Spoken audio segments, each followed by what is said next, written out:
Bharuch LCB અને અંકલેશ્વર પોલીસે છેલ્લા 48 કલાકમાં 3 લૂંટને અંજામ આપનાર કંજર ગેંગના 4 ઈસમોને ઝડપી પાડ્યા, જ્યારે મુખ્ય સૂત્રધારને વોન્ટેડ જાહેર કર્યો છે।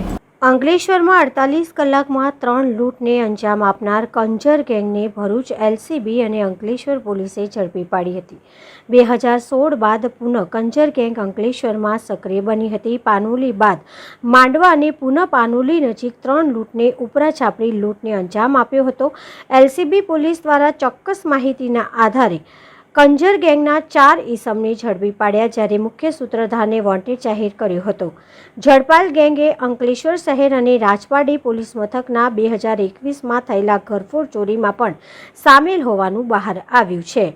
માનનીય મહાનિરીક્ષક વડોદરા રેન્જ સંદીપસિંહ સાહેબ તથા ભરૂચ પોલીસ અધિક્ષક શ્રી મયુર ચાવડા સાહેબના માર્ગદર્શન તથા તેમની સૂચના હેઠળ ભરૂચ પોલીસને કેટલાક મહત્વના ગુનાઓ, ખૂબ જ ગંભીર પ્રકારના ગુનાઓમાં બ્રેક થ્રુ મળેલ છે તથા તેને ડિટેક્ટ કરવામાં સફળતા મળેલ છે। આ જે ગુનાના પહેલો જે ગુના જે છે એ છે સંખ્યાબંધ જે લૂંટ છેલ્લા સમયથી થતી હતી પાનોલી, અંકલેશ્વર બી ડિવિઝન વિસ્તાર તથા સુરત ગ્રામ્યના વિસ્તારમાં જે રોડ ઉપર એક કરંજ ગેંગ જે છે એ લૂંટ કરતી હતી। તેને પકડવામાં, તેને ડિટેક્ટ કરવામાં ભરૂચ પોલીસ એલસીબી ટીમ તથા સ્થાનિક પોલીસની સહિયારી મહેનત તથા એક્શનને કારણે એને પકડવામાં, ડિટેક્ટ કરવામાં સફળતા મળી છે। આ જે ગેંગ જે છે એમાં કુલ 4 આરોપીને અટક કરવામાં આવ્યા છે, જે છે પપ્પુ કાળુ શેરુ કંજર, સતુ કંજર, હીરુ કંજર તથા પ્રકાશ કંજર।